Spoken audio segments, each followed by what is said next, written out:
Pupunta ako ngayon dito sa Star Image Management, dito sa Antipolo, sa bago ng opisina, dahil pinatawag ako ng manager ko.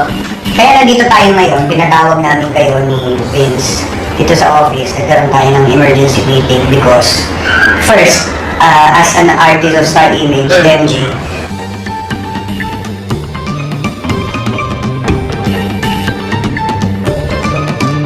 gusto ka naming warningan. Kasi you're not aware na kinonta kami nitong side ni, actually kasama niya yung illegal guardian niya, nandyan. Si Buknoy, gusto kong kasuhan. Ayun nga. So, because of the negative remarks that you have made on your vlog pertaining to Buknoy, because of the issue, ngayon, pumunta siya sa amin kasi nga gusto niyang mag-file ng case. Si Buknoy is a minor. Oh. Oo. Ilan taon na ba siya? 15 years old. So, medyo alarming lang dahil actually biktima rin siya ng cyberbullying, pero hindi ko naman sinasabi na tama rin yung ginawa niya.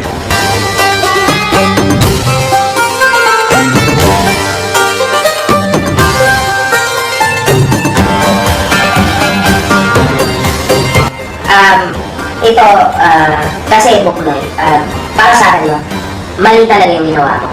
Actually kasi, hindi na yan tungkol sa pagiging hindi mo lalaki o hindi ka babae o kung ano-ano. Ang sa akin, siguro doon ka na-open sa sinabi ko na yun na hinahanap mo yung ikaw naghahanap bukid ka sa katawan mo pero wala ka naman talaga nun. Alam mo, kasi alam mo yun, na-offend kasi yung tunay na naghahanap buhay, yung tricycle driver na na-offend mo. Tapos ang malala pa nito, syempre, yung tricycle driver na yun, hindi niya alam na gano'n, na probably hanggang ngayon hindi niya alam na trending siya. Kasi buti na lang to, kasi ang problema pa dito, yung image ng tricycle driver, nandun eh, diba? Malaking pagkakamali mo yun na isinama mo pa yung mukha niya doon. Actually, dapat i-blur mo yun. Siguro ako, ang mga pagkakamali ko lang, syempre dahil ganyan ako sa social media eh, yung excessive na pinagsasasabi ko, may dagdag na lait. Because that's what you've done doon sa tricycle driver. Nilalait mo din.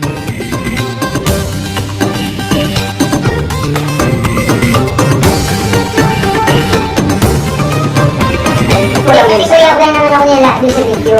Talaga na-misinterpret na kami sa mga nasabi ko. Tsaka dun sa Facebook na pinost nyo, yung iba doon, it's fake. And actually kaya talagang gusto namin kayo sampahan ng kaso. Kasi nga, parang ilang araw lang hindi makatulog pagkatapos ng video na yun. May body shaming, may mga, alam mo yung kuya, ang sakit talaga isipin na naman. And also dami ding bakla out there na umiidol sa akin na sabihin nila, tawag dito, ganyan, ganyan. Siyempre, ang gamit ng isipin, di ba, na parang wala naman akong ginawang mali at the same time, pero ganun yung mga pinagsasabi.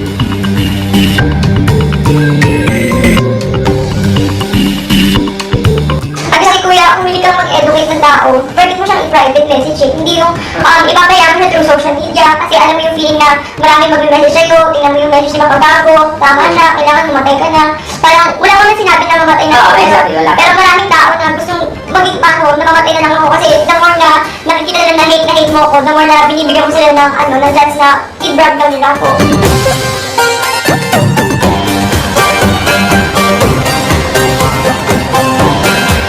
Ganito kasi yan eh. Ganito yan. Hindi naman kita gustong mamatay. Gusto pa lang kitang mamatay. But you know, it's not gonna happen, right? Kasi hindi ko kayang gawin yun sa'yo, okay? At hindi yun ang essence ng video ko. Ang essence lang ng video ko is for you to understand what life is. Kasi sa totoo lang, minaliit mo yung trabaho ng tricycle driver. Ayun lang yun. Tapos yung pagyayabang mo, yung pag-prank mo dun sa yung nagpapagawa, sabi mo, clickbait mo pa yung isang video mo kung saan nakalagay para nagpapagawa ka ng bahay mo, but then afterwards, nagtatakbo ka, sinabi mo, hindi, it's a prank, something like that. Tapos, di ba, may binigay sa'yo yung pinaka-carpentero doon na, yung architect na pinaka-design na plan. Sinasabi mo, ito, bahay ko, second floor, may swimming pool, blah, blah, napanood ko yun, man. At for me, that is totally wrong. Kasi, pucha, alam mo yun, hindi naman aware yung architect na magtatatakbo ka na parang kang abnoy, ganun, takbo-takbo ka, tapos nagsisigaw ka pa doon sa video mo. Like, alam mo yun, naintindihan ko, inuulit ko, ngayon lang, nabata ka pa. You will learn a lot from this mistake, okay? Pwedeng maging sikat ka talaga. Pero as of now, hindi ka pa sikat. Okay? Maybe later on magiging sikat ka, but not now. At kailangan mong kumain ng 1 milyong kilo ng humble pie for you to to be humble. That's what you need.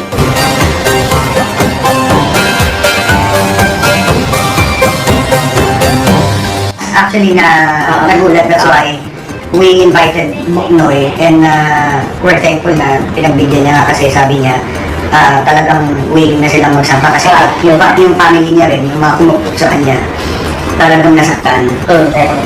Specifically Tsaka sa... waiting yun rin kasi alam kung ano yung nangyayari sa bahay. In fact, may nagtatakang magsunod ng bahay.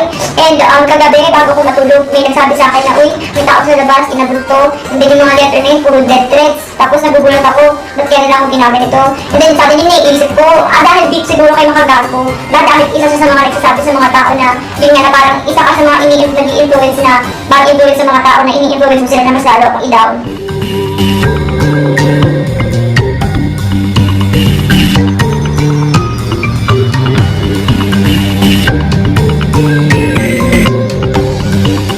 So ano lang ba tayo? Tayong dalawa ha? Kasi ikaw, manager ka namin eh. Tayong dalawa, ano ba tayo? YouTubers lang tayo. Tandaan mo isang video mo, magkano lang nakukuha mo. Ilang video, ilang pagpapahiya sa sarili natin ang gagawin natin, or ilang klase ng content, ilang beses mo pag-iisipan ng isang content mo para magkaroon ka ng 1,000 kada video mo. It takes a lot. Alam mo kung gaano kaliit ang bigayan sa YouTube. Okay? So kung merong maliit dito, hindi yun yung tricycle driver na talagang yun ang nakukuha per day. Kasi ayan ang amount niya everyday. Tayong dalawa, hindi tayo sure. Hindi, Kung meron tayong makukuha pera sa YouTube or wala. So in short, mas mababa pa tayong dalawa sa tricycle driver. Kaya natandaan mo. Huwag agad mataas ang lipad mo kasi wala ka pa naman. Hindi mo pa nga ako nalalagpasan eh. Ang dami pa dyan oh. Ako million subs pa lang ako. Hindi mo pa ako nalalagpasan. Paano mo sasabihin na sikat ka na? No. Ako nga, hindi pa nga ako sikat sa 1 million subs ko. Ikaw, 200k ka pa lang sa tingin mo, sikat ka na. Ibig sabihin, malaki na yung ulo mo nun. Diba? Ayun lang yun. Para sa akin, Bukloy, at sa mga kahombre ko na nakikinig sa akin, marami siyang pagkakamali, pero sa tingin ko naman na ano niya na, at syempre, tangin na. Hindi ko alam, napasasira niya, pero you know, kung gusto niya pa rin ako kasuhan, it's fine.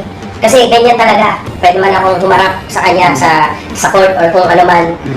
So siguro hindi na itong ganda. Kasi sa totoo lang, naman, maliit na bagay lang to kasi marami pa rin YouTubers na may masasamang nasabi sila sa tingin ko Hindi lang ako papanoorin mo. Yung akin lang talaga ang nag-babagan every single time. Hindi ko alam kung bakit.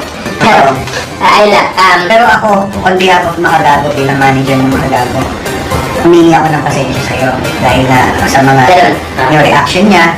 Ako hindi ako magmamalinis, nag-react din ako. Ako though, David, I'll still stand sa sinabi ko. Kasi siguro, yun sa'yo. Kasi inulit ko nga inasar ko lang siya Kasi yun ang ginawa niya sa tricycle driver. Akala niya nakakatawa yung pang-aasar niya sa tricycle driver. Yun lang yung ginawa ko. Para maramdaman mo, di ba? Para sa akin nakakatawa yung pang-asar ko na yun. Pero yung effort mo kasi kasi napaka seryoso niya dito. Seryoso.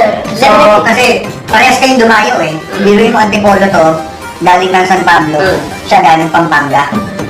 So, nandito siya as early as 7 a.m. para dito sa itong meeting na to.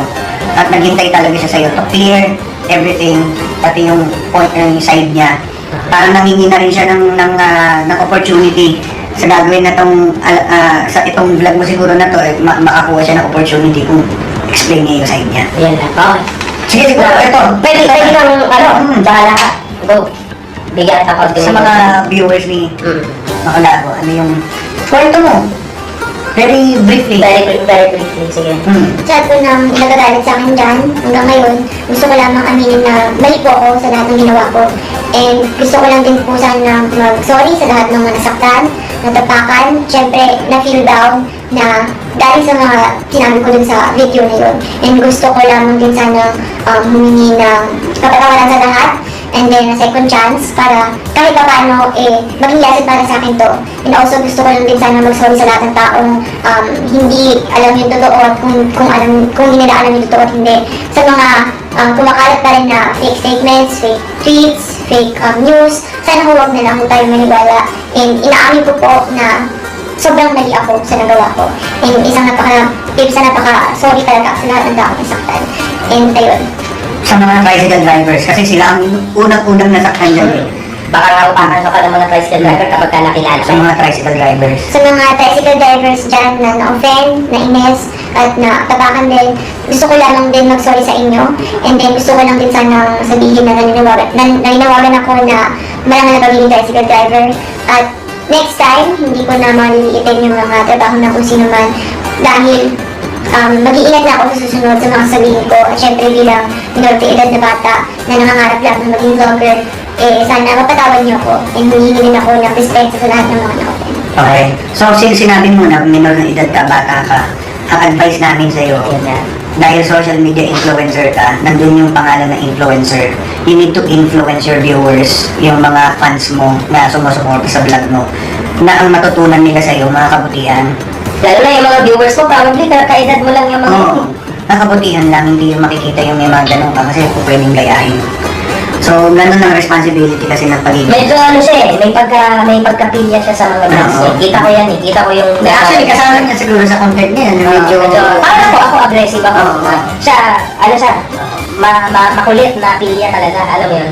Yung Pero ang nagustuhan ko sa sinabi niya, walang patumpik-tumpik. Ay, Talagang inamin niya. Inamin niya din naman. Which is talaga naman, di ba? Kahit naman balik-balik na rin mo yung video mo, wala namang maganda doon sa sinabi mo eh. Wala talaga. Noong una, maganda kasi baka nangangarap dyan, huwag kayong mawawalan ng pag-asa, di ba? Na sana hindi mo na lang dinugtong, huwag kayong tumulad sa ganun. So, din lang naman siguro dahil tayo naman lahat naman nagkakamali eh. Di ba? Okay yun. Para sa akin, inuulit ko, kung sakaling gusto mo pang ituloy or something, okay lang yun. I'll face the consequences tulad ng lagi kong ginagawa. Alam mo, Pero, gusto ko lang i-share sa'yo alam mo, ito hindi pa nila nalalaman, pwede ko ba sa oo, sige. Si Boknoy, bago pa ang issue ng tricycle, nagme-message na sa Star Image. Wala pang tricycle issue. So, he wanted to join Star Image, which, nung una, why not? Nung una, nung wala pang issue na to. Matagal na. Pero nung lumabas tong issue na to, na nandun pa rin yung, yung intention niya to join Star Image, nung lumabas na yung issue, medyo nag-isip na kami. Yan lang. Pero ako, bilang manager, at hindi ko sinasabing mga perfecto ang mga artist namin. Sino ba ako? ABS kami, mga issues, ang mga big stars nila, may mga issue, pero Hindi nila binibitaw. hindi naman binibigyan nila ng chance. Tama. Like John Lloyd, di ba? ABS-CBN yan. John Lloyd, hindi naman perfecto artista. Tao lang, di ba? Kayo, si Mario. Pete, si Mario, may mga personal issues, tao lang. Nagkakamali. Pero it doesn't mean na sa ipagkakamali na yun, panghabang buhay mo ng kasusok naman yung tao. Unfair naman siguro yun. Kailangan ng chances, lalo na Oo. ngayon na nalaman ko yung edad niya. Oo. Kailangan ng chances. Pero don't worry, we will not close our doors. Don't worry, Boknoy. Let's see, kasi, total, ano naman sa'yo, in fairness naman sa'yo, mukhang hindi mo naman siguro itutuloy yung demanda kay MJ. Tutuloy mo pa ba? O kumonsulta ka sa lawyer mo, tutuloy mo pa ba? Siguro hindi na po. Sure ka? Yes po. No, kasi nga, sinabi naman ni MJ na handa naman din siya harapin. Tama? Okay. Hmm. Then, sige, that's it. Ewan ko, medyo magulo pa rin sa akin. Pero, it's fine. Mag-usap na lang muna kami. Off cam. Oo, off cam, para- At least napaliwanag ka na sarili mo. Wala, good vibes. Salamat.